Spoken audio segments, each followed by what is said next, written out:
tal? ¿Cómo les va? Soy Jaime Barrera y me da mucho gusto saludarles nuevamente y darles la bienvenida a todos y a todas a una emisión más de Desde la Barrera, este viernes 25 de mayo de 2018, transmitiendo completamente en vivo desde los estudios del Canal 44 del Sistema Universitario de Radio y Televisión. Gracias por acompañarnos y gracias a todas y a todos los que, como todos los programas, nos responden al sondeo que mis compañeras y compañeros reporteros salen a hacer a las calles en distintos puntos de la ciudad para recoger y hacer partícipe su opinión sobre los temas que abordamos. Gracias también por seguir participando a través de nuestras redes sociales y llamándonos al 33 22 42 06 90. No nos acabamos de reponer como comunidad del trágico episodio de la desaparición y disolución de los 3 jóvenes estudiantes de la Universidad de Medios Audiovisuales, cuando las bandas de la delincuencia organizada que campean a sus anchas en esta ciudad, en este estado y en este país, nos volvieron a propinar otra jornada de terror que nos conmocionó a todos, incrementando el que se conoce ya como el estrés social, el estrés poblacional que provoca esta escalada de violencia que agrava la percepción de inseguridad, como el que dejó el atentado al secretario del Trabajo y exfiscal de Jalisco, Luis Carlos Nájera, a principios de semana, el lunes, en la céntrica zona de Chapultepec, a plena luz del día. Las agresiones a la comunidad que vinieron después en represalia del narco por la detención de sus sicarios volvió a cobrar la vida de ciudadanos inocentes. El bebé Tadeo se convirtió ya en el mártir más inocente de todos los desafíos del narco al Estado mexicano en Jalisco, y una víctima más de una estrategia de seguridad fallida por la corrupción y las complicidades no solo de policías y autoridades, sino de amplios sectores de la sociedad en los que el narco ha penetrado, incluso en el empresariado. Veamos.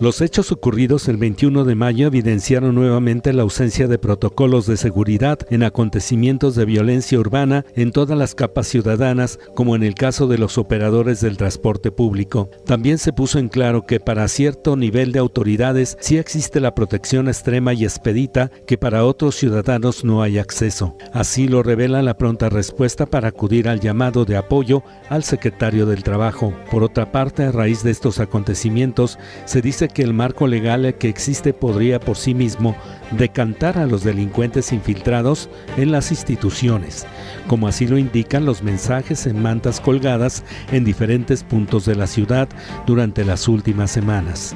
Pero estas acciones simplemente no se llevan a cabo, dejando indefensa a la sociedad. Este nuevo episodio de inseguridad significó una escalada más de violencia en este fatídico 2018, en el que no dejan de brotar sobresaltos por los descuidos de años en el tema de seguridad, que han sido aprovechados con creces por la delincuencia para empoderarse a golpe de balas y billetes y encontrar socios empresarios, para corromper autoridades y mandos policiales, para manejarse con soltura, como lo hicieron el lunes, por el amplio manto de impunidad del que gozan. Ese amplio margen de acción le ha permitido a Lampa diversificar sus actividades ilícitas aparte del cultivo y trasiego de drogas de años, a diversificarse al cobro de derecho de piso, el asalto, el robo de gasolina, el cobro de cuotas en las aduanas y carreteras, el secuestro, las desapariciones y lo último, el asalto y descarrilamiento de ferrocarriles. Con todo ello ganan dinero y crean terror. De todo este nerviosismo, irritación y exigencia social de que la autoridad pare este desgobierno y furia desatada por los cárteles y haga algo para garantizar la seguridad y la paz a las comunidades. Hablaremos hoy con protagonistas y especialistas en el tema. Vamos a platicar aquí con Juan Carlos Benítez Suárez, secretario técnico de la Comisión Ejecutiva Estatal de Atención a Víctimas, con el especialista Francisco Gutiérrez, jefe del Departamento de Psicología del Centro Universitario de Ciencias de la Salud, y con Francisco Jiménez Reynoso, académico del Departamento de Derecho, ambos de la Universidad de Guadalajara. Vamos con más información a esta pausa y volvemos para profundizar en esta, nuestra preocupación social más apremiante del momento aquí desde la Barrera. Quédese con nosotros, regresamos.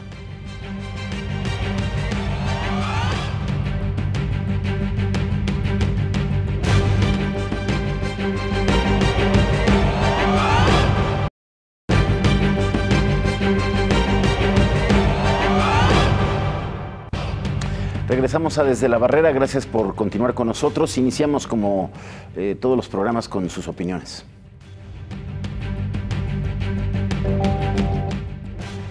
Más que feo. Entonces, muchas de las veces cuando se ocupan los policías no llegan. O cuando se trata de hacer algo tampoco.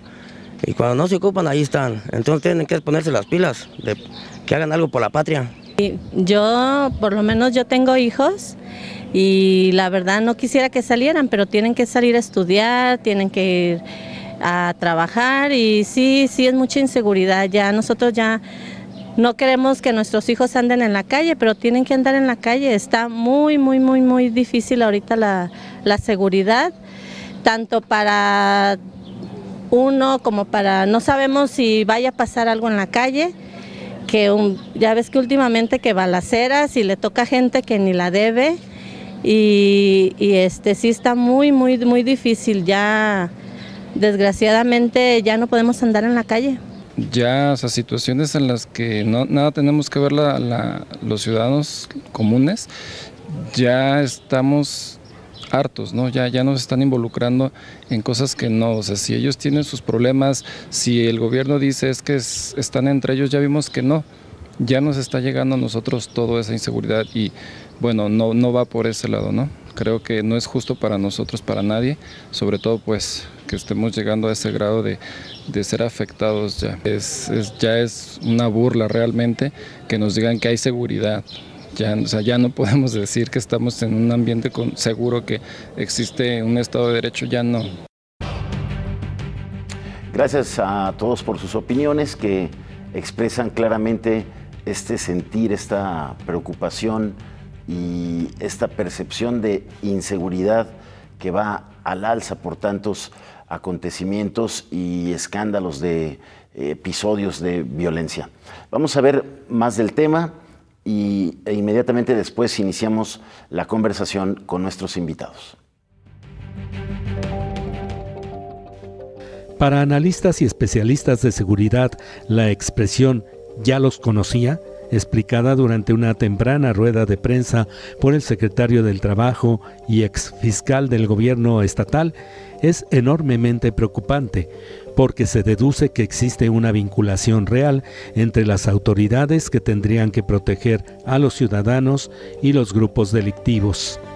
Esta y otras interrogantes más se desprenden luego del atentado contra Luis Carlos Nájera Gutiérrez de Velasco, a quien los archivos periodísticos recuerdan como protagonista de los últimos narcobloqueos ocurridos antes del 21 de mayo pasado, cuando otra vez volvieron a suscitarse, ahora con un saldo de 13 heridos y 3 fallecidos, entre ellos un pequeño de apenas 8 meses que conmovió seriamente a la sociedad.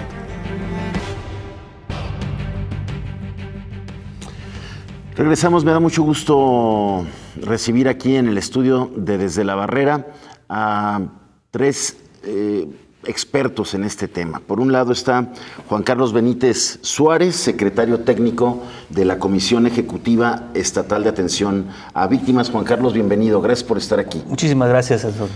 Francisco Gutiérrez Rodríguez, quien es jefe del Departamento de Psicología del Centro Universitario de Ciencias de la Salud de la Universidad de Guadalajara. Francisco. Muy buenas noches. Gracias por la invitación. Aquí, gracias por venir. A ustedes, gracias. Y su tocayo Francisco Jiménez Reynoso, académico del Departamento de Derecho también de la Universidad de Guadalajara. Francisco, bienvenido. Gracias, Jaime. Gracias aquí por estamos venir. a la orden. Gracias por venir este viernes y estar aquí en Desde la Barrera para analizar estos episodios de violencia, este último de lunes que veíamos ahí los detalles y que ha venido a convertirse en el último eslabón de estos sobresaltos de violencia que no han cesado prácticamente desde que inició el año, Francisco, y que pues tienen a la gente, ya veíamos ahí el sondeo, la gente tiene preocupación ya de salir.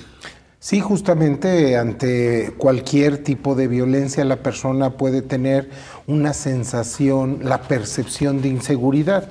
Aunque a lo mejor no haya sido víctima de un delito, las personas psicológicamente adecúan la realidad y empiezan a experimentar desde reacciones fisiológicas hasta pensamientos irracionales que repercuten en el dormir, en la conducta alimentaria, en la vida en pareja, y que empiezan a generar este estrés que se ha considerado el enemigo silencioso del nuevo siglo, o puede llegar a empeorar cuando es una víctima de violencia en categorías que han sido denominadas como estrés postraumático. A los que les quitaron el coche, a los que los asaltaron en la vía pública, a los que sufrieron un asalto en su casa, que vieron vulnerado ese espacio de privacidad, ¿no? Yo estoy en la vía pública y hay un fuego cruzado y de repente viene el sobresalto, viene la taquicardia, la sudoración, se queda de boca, la persona tiene una visión en túnel donde no percibe sus alternativas.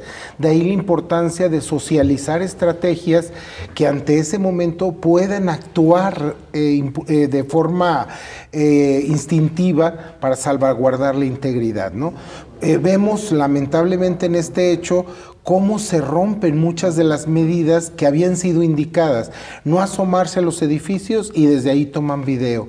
Video en el celular cuando para un delincuente eso le representa una amenaza. Gente que empieza a gritar y que lamentablemente la intervención en crisis surge con personas en ataques de pánico, ¿sí? Y que esto puede ser todavía más severo para una persona.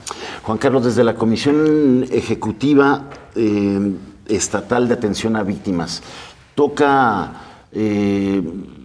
auxiliar a la población, orientar a la población, como lo plantea el profesor? Desde luego, Jaime, desde la Comisión Ejecutiva Estatal de Atención a Víctimas lo que toca es brindar a todas las víctimas del delito una atención integral, ¿no? Una atención desde la atención psicológica, el acompañamiento médico y la asesoría jurídica que corresponde, así como también brindarles la atención en trabajo social, hacer las canalizaciones para que las víctimas sean debidamente atendidas y logren superar este proceso que están enfrentando como la Comisión de Delitos. Un año de mucho trabajo para la Comisión de Atención a Víctimas. Bastante. Por tanto, episodio de violencia por esta crisis de seguridad que hay en el Estado.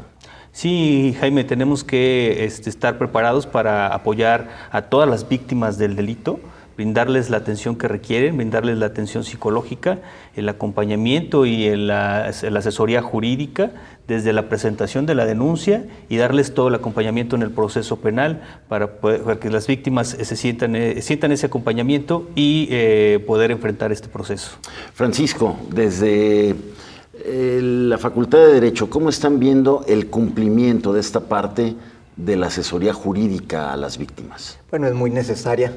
Definitivamente la afectación que sufre una víctima desde el punto de vista psicológico, como ya mi tocayo lo menciona, en el que también hay repercusiones de carácter irreparable, ¿verdad?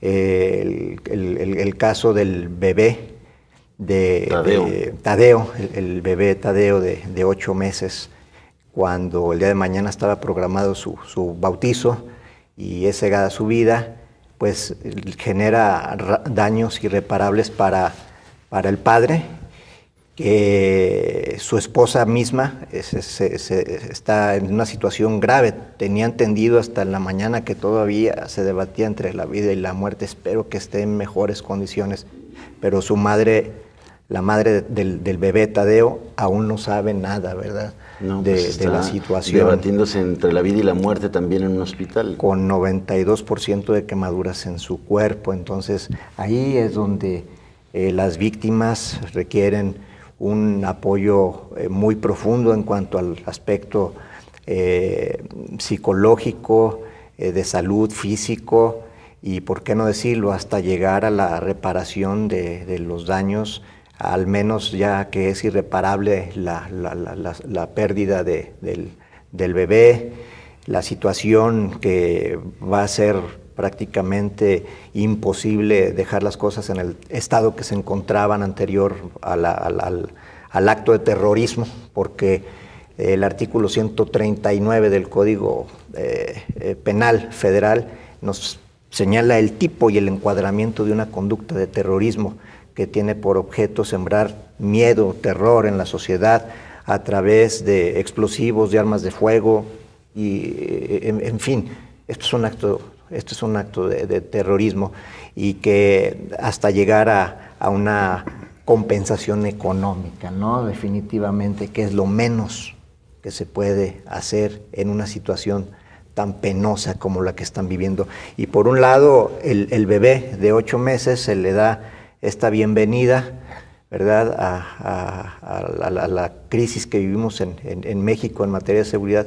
Y por otro lado, un señor trabajador que ya iba terminando su vida, que 18 años cruzó un puente y que también fue alcanzado por una bala perdida, pues así se despide también en ese mismo lapso de tiempo. A uno se le da la bienvenida pues con la muerte, y a otro se le despide, ¿verdad?, a un señor ya de la tercera edad, un trabajador, de la misma manera, con un acto de terror. Actos de terror que han ido creciendo, ¿no? Desde que los conocimos en Jalisco, aquí, por allá en enero de 2011, recordarán, sí, cómo no, un acto solitario allá en la carretera Chapala, el incendio de un tráiler que bloqueó la carretera. 15 días después, ya en la ciudad, 5 o 10 puntos simultáneos que coronan con aquel midibús en llamas en el puente Matute-Remus, que había sido recientemente inaugurado y que se convirtió rápidamente como en un emblema de la ciudad. Bueno, ahí estos delincuentes, con toda una estrategia de crear terror, pusieron ahí ese midibús en llamas, y de ahí pues hemos ido escalando. El de lunes no fue el peor, pero sí podemos decir que fue el más cruel desafío, el más trágico de la delincuencia organizada por cobrar esta vida de este bebé que se convirtió en la víctima más inocente, y que lleva toda la intención, Francisco, de paralizar a la sociedad, de crear terror, miedo, para ganar los espacios públicos. La delincuencia organizada, y aprovechando esta desarticulación de las policías que están perdiendo claramente la batalla a estos delincuentes que se pasean a sus anchas en plena luz del día en la zona más céntrica de la ciudad. Creo que tenemos retos importantes, entre ellos ver cómo ha venido cambiando los perfiles delincuenciales, donde efectivamente hay mayor crueldad, saña inaudita, generar el terror psicológico, la desorganización. Pero hay retos también muy importantes en la ciudadanía, en la cultura de protección civil.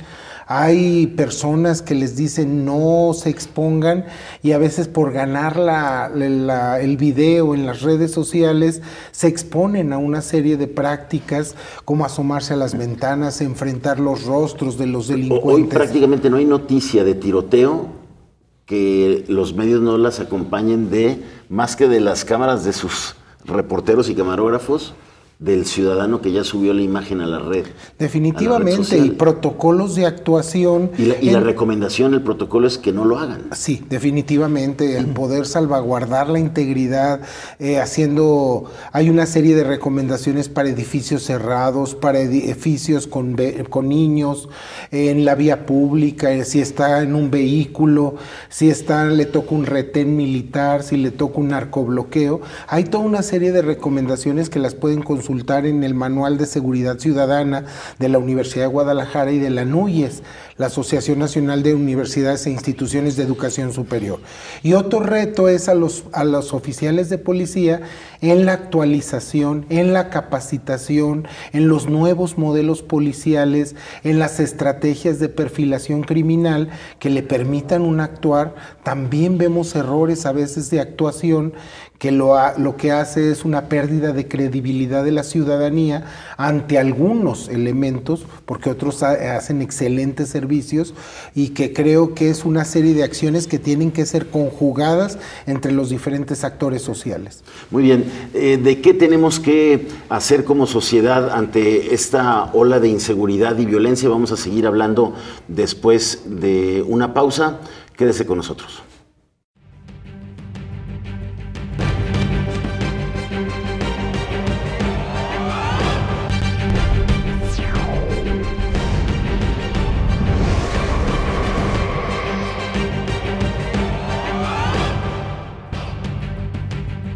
Gracias por continuar con nosotros Desde la Barrera. Estamos transmitiendo totalmente en vivo aquí desde los estudios del Canal 44 del Sistema Universitario de Radio y Televisión. Gracias también a todos por todos sus comentarios, sus llamadas y por su participación en nuestro sondeo del día.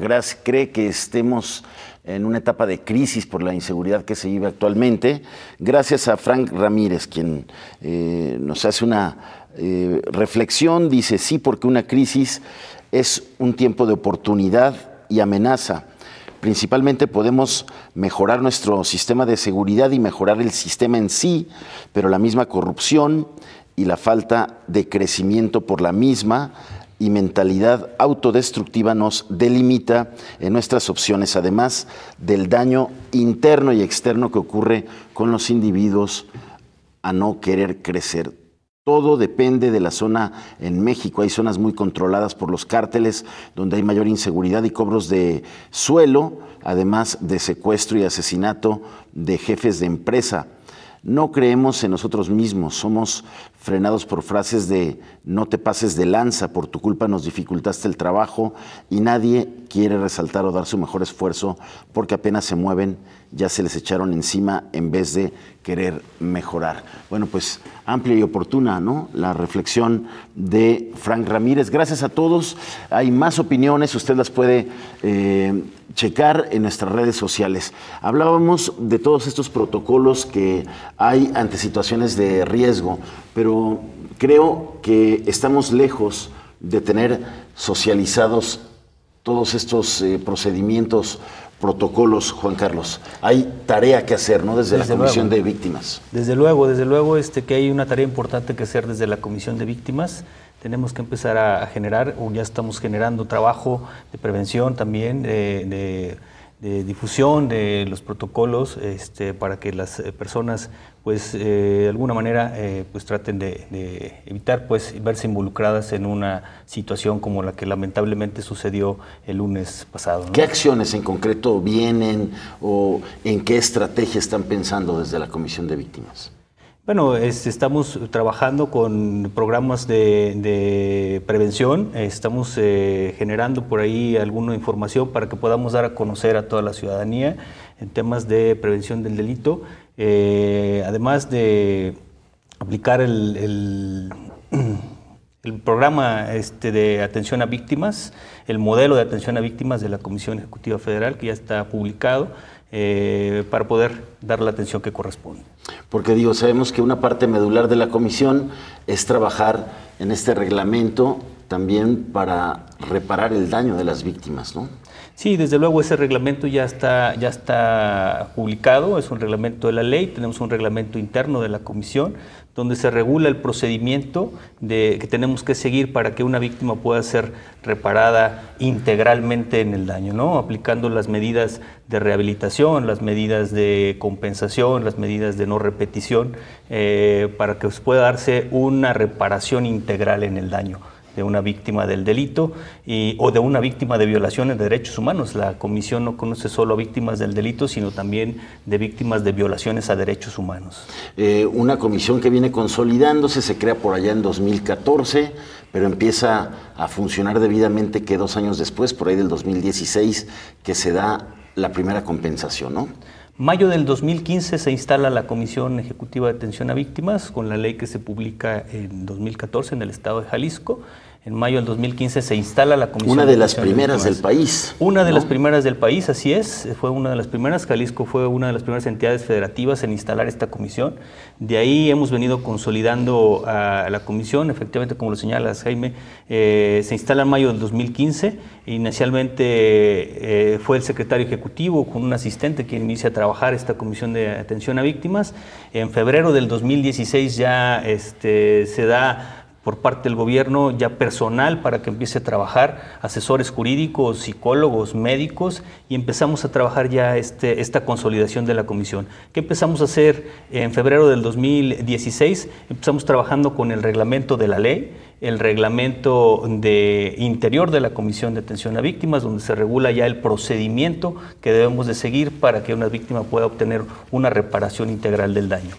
De ahí venimos trabajando también con los lineamientos para poder operar este fondo económico que tiene la Comisión Ejecutiva de Atención a Víctimas. ¿Ahorita anda por los 26 millones de pesos? ¿Cuánto? Para este ejercicio fiscal del 2018, efectivamente son 26 millones de pesos los que se tienen en el fondo para la atención y para las compensaciones económicas. ¿Cuántas se han dado en este año? En este año hemos entregado 8 compensaciones económicas. Debo decirte que son 7 compensaciones por violaciones a derechos humanos y una compensación a una víctima del delito, ¿no? Hemos entregado 8. Estas 8 sumadas con las que entregamos en 2016 y el 2017 son 54 compensaciones económicas las que hemos entregado, lo que nos posiciona como primer lugar a nivel nacional de las comisiones ejecutivas de atención a víctimas en entregar estas compensaciones como medida de reparación del daño.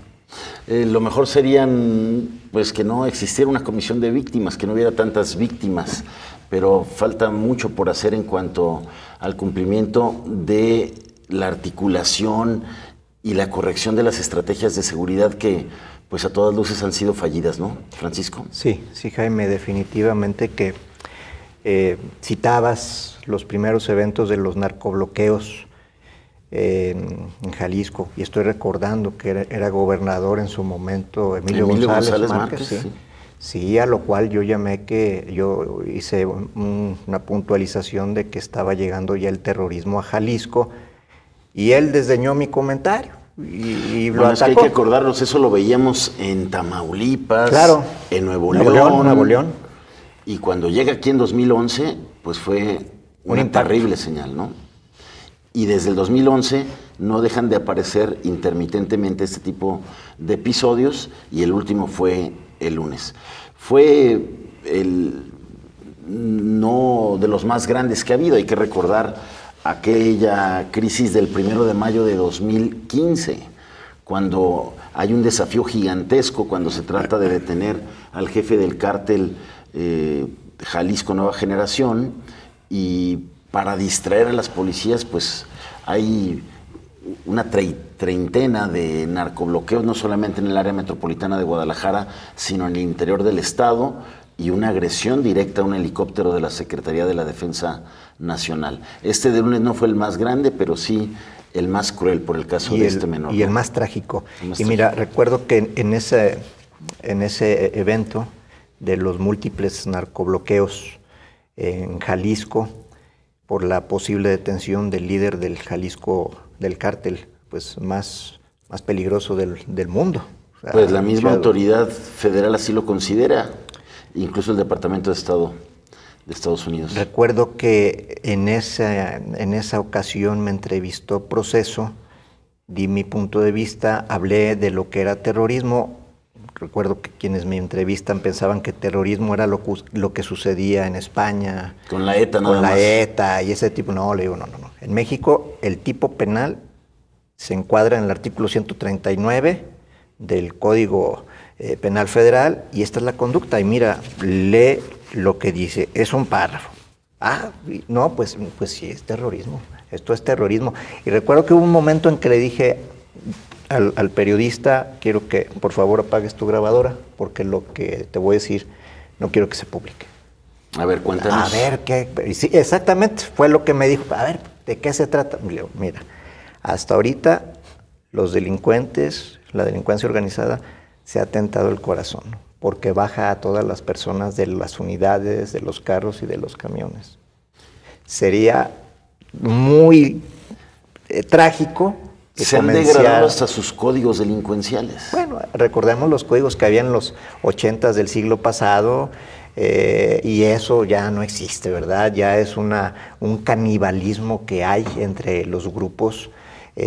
También en Milenio recuerdo que un reportaje muy amplio en su momento de que por qué no había fricciones dentro de este cártel, a lo que yo mencioné en su momento que era porque había un mando, había unidad, había disciplina, había temor al que mandaba y no había ramificaciones, pero señalamos en su momento, tarde o temprano se van a dar las fracturas como ha sucedido en otros cárteles, ¿verdad? Y como estamos atravesando este momento, eso ya sucedió. Porque la propia autoridad estatal ve en esta crisis de seguridad justamente esas divisiones internas y la disputa por el control de esta zona. Exacto, y hay un rompimiento entre lo que es el Jalisco Nueva Generación y ha surgido aquí un liderazgo que es la Nueva Plaza. Uno de ellos apodado El Cholo y el otro es el famoso Mencho, ¿no? Entonces allí hay a los que la autoridad atribuyó este atentado contra el secretario del Trabajo y exfiscal. Así es. ¿Cuál fue el mensaje? ¿Cuál crees tú que sea? Bueno, uno de los que están detenidos, yo leí que dijo que habían venido por instrucciones para hacer un ajuste de cuentas, es lo que él dice, uno de ellos. Entonces, traen ahí sus fricciones, quizás ya añejas por hacer su trabajo, y los otros por querer controlar la plaza y el control de los espacios territorial. Y bueno, pues estamos, lamentablemente, ya la ciudadanía está pagando las consecuencias de esta rivalidad, ¿no? Francisco, ¿cómo explicar, qué lectura le damos a esta escalada de la crueldad de estos grupos delincuenciales? Códigos rotos se habla de cambios generacionales, donde si recordamos el 70s, 80s había cabezas de grupos, territorios distribuidos, códigos de no meterse con la familia, y esos códigos quedaron disueltos. Cuando muchos de estos capos fueron detenidos, los mandos medios... ¿Más eficacia de la autoridad para combatirlos? Por supuesto. El crimen organizado ha venido incorporando estrategias de ser una estructura vertical a tener ahora hasta quién les maneja el dinero, la contabilidad, el blanqueo del dinero, la situación del manejo de las redes. Y la autoridad muchas veces vamos un paso atrás, porque no solamente se trata de mayor armamento, mayor parque vehicular, sino también las estrategias de coordinación, psicología criminal, perfiles psicológicos criminales, que muchas veces en las academias quedan como materias de relleno. Lo más importante a veces es manejo a la defensiva, tácticas de desarme, comandos verbales, el uso de los armamentos, y no tanto esta cuestión de que se requiere inteligencia, cursos de inteligencia, de coordinación, de liderazgo, de formación de equipo, que es tan importante en estos casos donde a veces se ha visto rebasada. Es verdad que ha habido cursos de capacitación, pero los meses de academia no son suficientes para poder hacer una especialización. Tenemos problemas con los perfiles de ingreso, tenemos problemas con la capacitación, tenemos problemas en que se da mayor relevancia a la capacitación operativa que a la capacitación humana. Y entonces vamos a tener policías con un agotamiento emocional llamado síndrome de burnout, donde todos sus procesos psicológicos, atención, memoria, respuesta refleja, identificación de sospechosos, manejo, se ven afectados, ¿sí? Es una policía que puede estar quemada emocionalmente y que muchas veces el crimen organizado se dice que el delincuente va un paso adelante porque utiliza el factor sorpresa. De ahí la importancia de establecer reglas, capacitaciones, criterios de selección y una cultura de seguridad ciudadana. No la imagen que tiene la gente de la policía, de una policía represiva, sino una policía de proximidad o de seguridad ciudadana. Que tiene que ver también con todo este asunto de la depuración policial. Pero vamos a una pausa y regresamos para cerrar con las conclusiones de nuestros especialistas. Quédese con nosotros.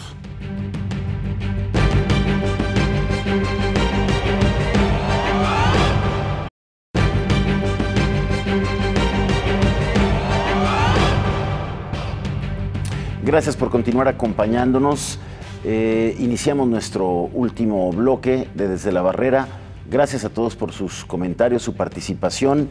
Gracias a Federico González Alfaro. Dice sí por el sistema de impartición de justicia. No garantiza la reparación del daño, tema del que estamos platicando. También gracias a Alma Martínez. Ella dice es increíble que lleguemos a este punto en la delincuencia, a sentirnos amenazados por quién sabe quién. Gracias a todos por sus comentarios. Gracias también a usted que compartió su punto de vista hoy sobre este tema. Veamos. A ese suceso porque es una figura pública, pero la realidad que vivimos es que hay balaceras todos los días a múltiples personas y es triste que ahorita se haga tanto alboroto porque es una figura pública y todas las que no son figuras públicas pasan desapercibidos. Pues la verdad sí, porque altera el funcionamiento de todas las personas, la dinámica de todas las personas. Por ejemplo, en mi caso que tengo 3 hijas, pues no me siento con la seguridad o la libertad de dejarlas moverse por la ciudad solas, aunque ya están en prepa. Lo que hacemos mi esposo y yo es estarnos turnando para ir a recogerlas, para llevarlas, porque sentimos que es un riesgo que se muevan solas por la ciudad.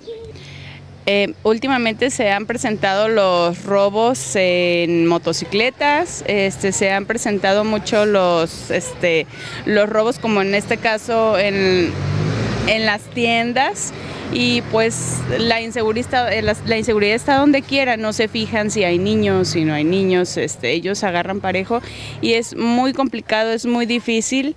Y pues estamos todos en alerta. Yo digo que hay mucha inseguridad y que no se está atacando como debiera. Trato de salir en horarios donde hay luz, trato de que sea por cuestiones necesarias salir de casa. Y pues nada, tengo 2 niñas y estar siempre al pendiente de ellas.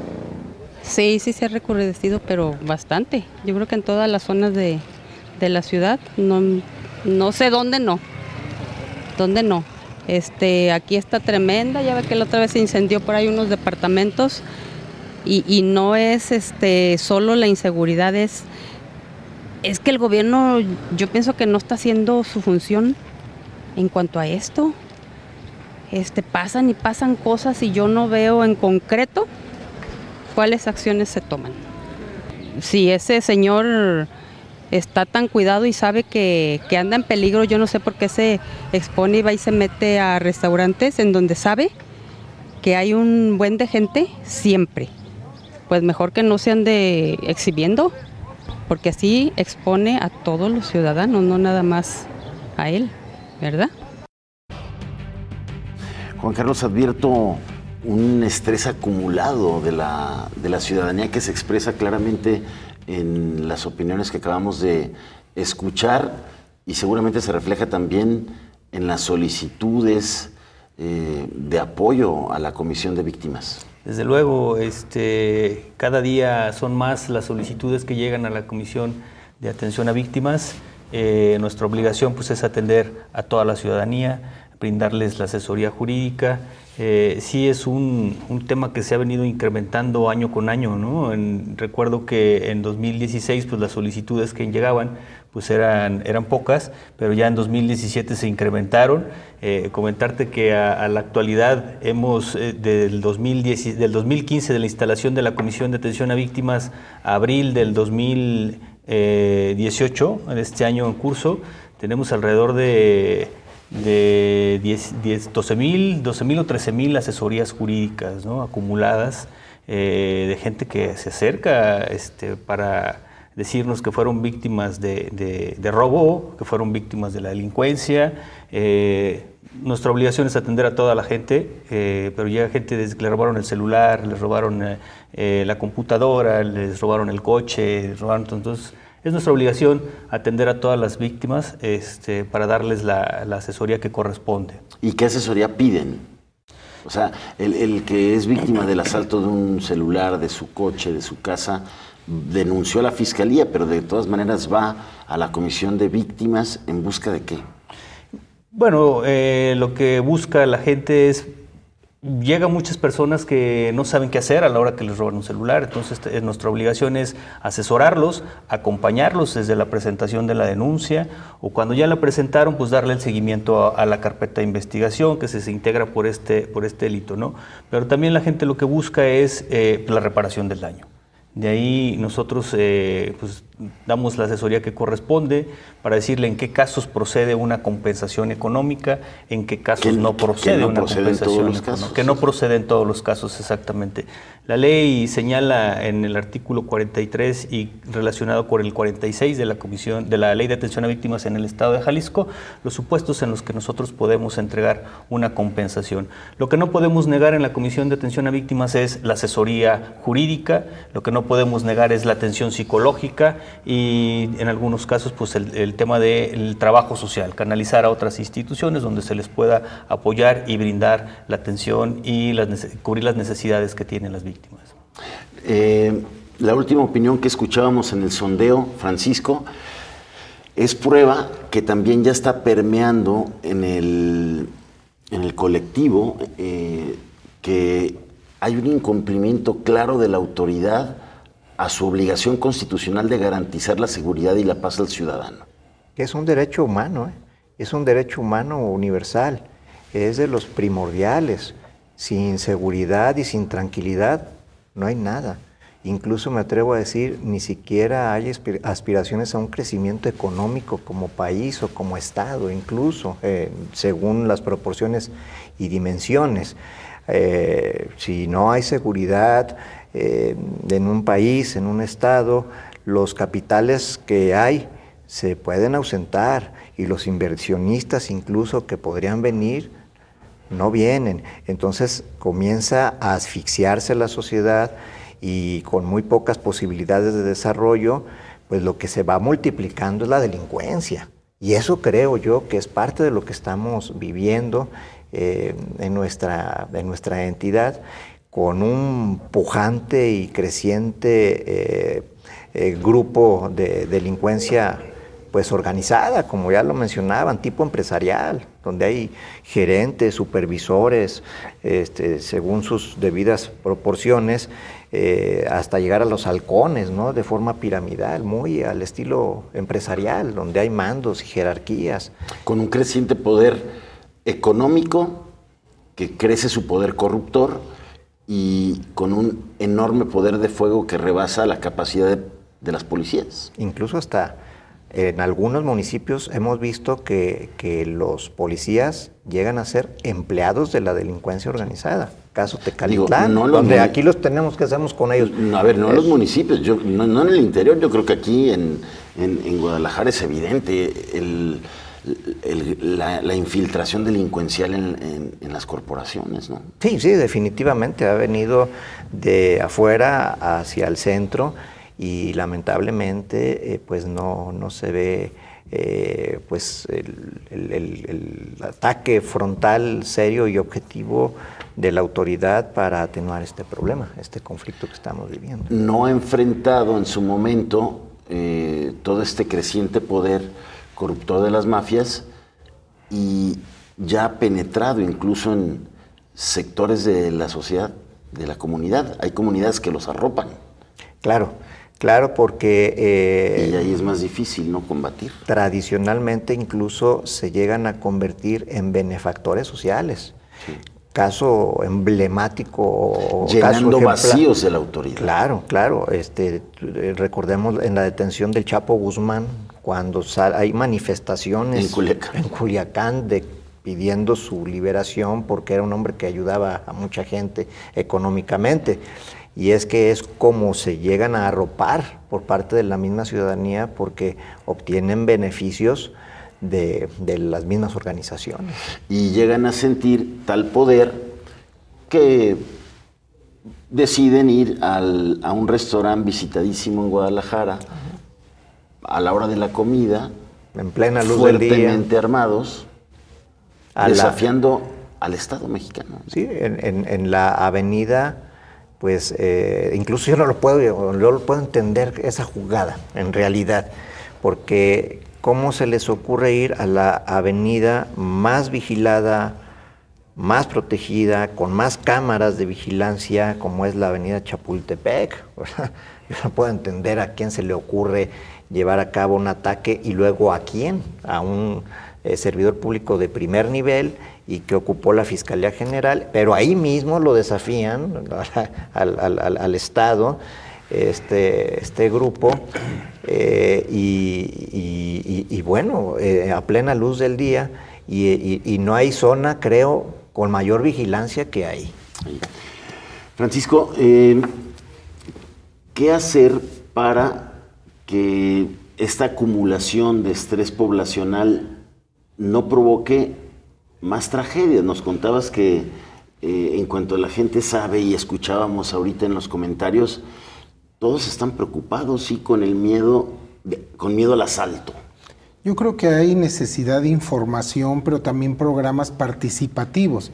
Se ha comprobado que el transmitir la información no necesariamente modifica la actitud del ciudadano ante un evento peligroso, pero también a nivel institucional tenemos que evitar la revictimización.